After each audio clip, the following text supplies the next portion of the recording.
Hello guys, welcome to wires vlogs. ഇന്ന് നമ്മൾ പോകുന്നത് ഇൻസ്റ്റയിലൊക്കെ കുറേ പേര് റിവ്യൂ ഇട്ടിട്ടുള്ള ഒരു സ്ഥലത്തേക്കാണ്. അത് തന്നെ പരാഗ് ഫാഷൻ. നമ്മൾ പോയത് പാപ്പനംകോട് ബസ് സ്റ്റാൻഡിന് ഓപ്പോസിറ്റുള്ള പരാഗിൻ്റെ ഷോപ്പിലാണ്. ഡ്രസ് മെറ്റീരിയൽസിൻ്റെയും ഡ്രസ് വർക്ക് ചെയ്യാനുള്ള ആക്സസറീസിൻ്റെയൊക്കെ ഒരു വലിയൊരു കളക്ഷൻ തന്നെ ഇവിടെയുണ്ട്. 60 രൂപ മുതലാണ് മെറ്റീരിയൽസൊക്കെ സ്റ്റാർട്ട് ചെയ്യുന്നത്. ഇപ്പോൾ നമ്മൾ കാണുന്നത് 120 മുതൽ 180, 200 റേഞ്ചിലുള്ള മെറ്റീരിയൽസാണ്. നല്ല ഡ്രസ് സ്റ്റിച്ചിങ്ങിനെ കുറിച്ച് നല്ല ഐഡിയാസ് ഉള്ളവർക്കാണെങ്കിൽ നല്ല ഉപകാരപ്പെടുന്ന ഒരു സ്ഥലം തന്നെയാണ്. ബട്ട് കസ്റ്റമർ സർവീസ് അത്ര നന്നായിട്ട് തോന്നിയില്ല. ഇത് നമ്മുടെ മാത്രം ഒപ്പീനിയനാണ്. പിന്നെ കിട്ടുന്നത് സെയിൽസ്മാൻ ഹിന്ദിക്കാരനാണെങ്കിൽ പിന്നെ കിലുക്കത്തിലെ ജഗതിയുടെ അവസ്ഥയാണ് നമുക്ക്.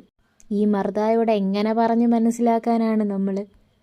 പിന്നെ പോയത് കിട്ടിയില്ലെങ്കിലും അല്ലറ ചില്ലറ സാധനങ്ങളൊക്കെ വാങ്ങി തിരിച്ചിറങ്ങി. ബസ്സിലാണ് പോയതുകൊണ്ട് തന്നെ സീറ്റൊന്നും കിട്ടിയില്ല. കുറേ കഴിഞ്ഞപ്പോൾ കിട്ടി. അങ്ങനെ വല്ലപാടെയും കാട്ടാക്കട എത്തി ഒരു ഷാർജയൊക്കെ കുടിച്ചിട്ട് നേരെ വീട്ടിലോട്ട് പോയി. അപ്പോൾ വീഡിയോ ഇഷ്ടപ്പെട്ടാൽ ലൈക്ക് ചെയ്യുക, ഷെയർ ചെയ്യുക, സബ്സ്ക്രൈബ് ചെയ്യുക. ബൈ.